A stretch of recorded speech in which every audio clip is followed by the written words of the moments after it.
Hello, I'm Sensei Alex Kakuyo, North American Correspondent for Buddhistdoor Global. Thanks for joining me for this episode of The Ordinary Buddhist.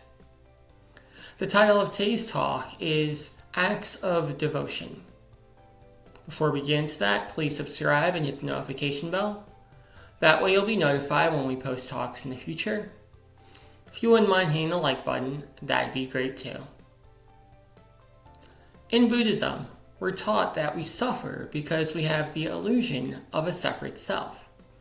We believe that we are permanent and separately abiding beings.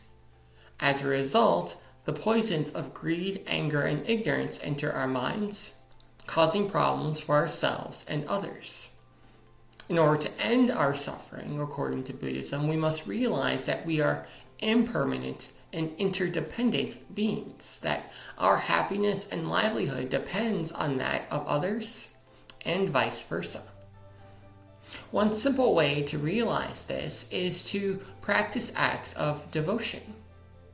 One of the earliest instances of devotion in Buddha Dharma happened when Sujata, a milkmaid, gave Buddha a meal when he was an ascetic and saved him from starvation.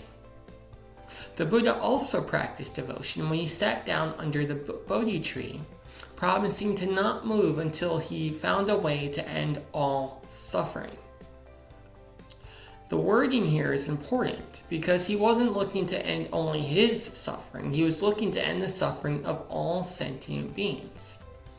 The Buddha's enlightenment, therefore, was the ultimate act of devotion, the ultimate realization that he, like us, was an impermanent, interdependent being.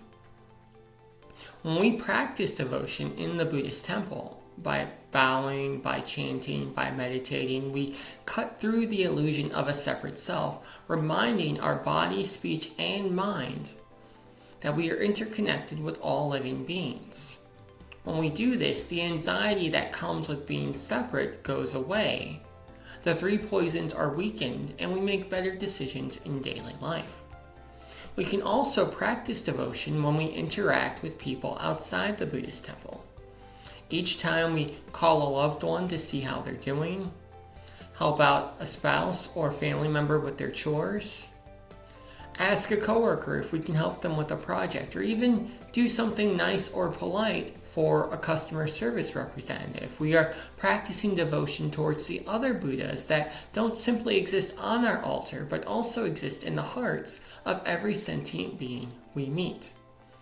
When we engage in these acts of devotion, we let go of our feeling of separateness, our illusion of a separate self, thus ending suffering both for ourselves and all sentient beings. Amitabha.